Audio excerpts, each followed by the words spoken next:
12:32, looking outside from our camera at Springfield. It's wet. It's mostly drizzly, but we are going to see some heavier rain coming our way as we head later into the afternoon, even the risk for a thunderstorm.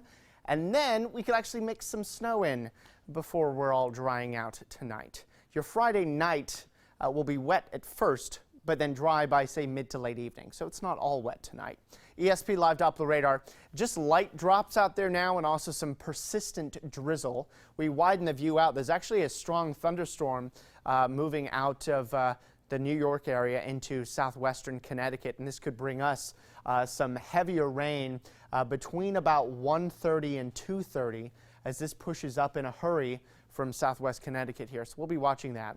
As this storm continues to move in our direction, the back side of this is snow, but because of the way that it's swirling, we're only going to have a little bit of this before the moisture ends. So just a brief period where we could get some snow.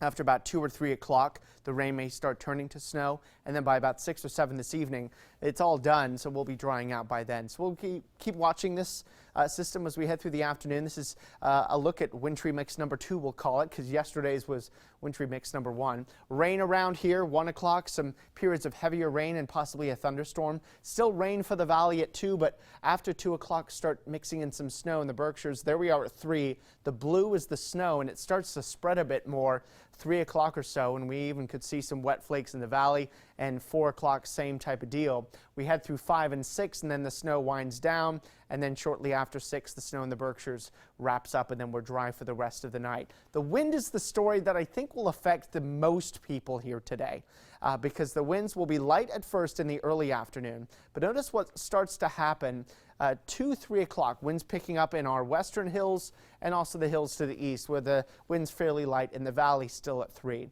But by 4 o'clock, winds really start to gust over 30 miles per hour, in some places over 40 miles per hour, and we can't rule out a 50 mile per hour wind gust this afternoon.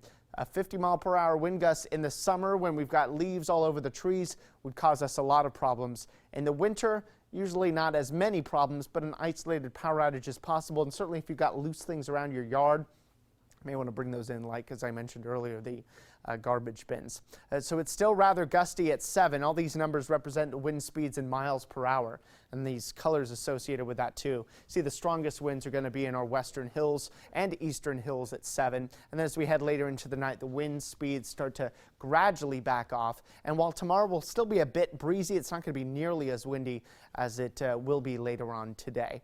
But plan on the wind starting to howl after about 3 o'clock or so. 2 o'clock, downpours and possibly a thunderstorm around, 40 degrees. So we do see those temperatures jump up just a little bit, and then they start to drop by late afternoon, early evening, down to 33 at 5 with rain and snow showers around. And then those are done by 7, and we're windy to then breezy as we head through the night. But temperatures dropping below freezing quickly. So even if you don't get much or any snow here today, you'll still have to be careful driving around tonight because of the risk for ice, as all the water on the road now hardens up as the temperatures drop quickly. A coating or less of snow for most of us, but 1 to as much as 3 inches possible in our western hills from late afternoon into the early evening. Then the rest of the night is windy with icy spots, temperatures dropping into the teens.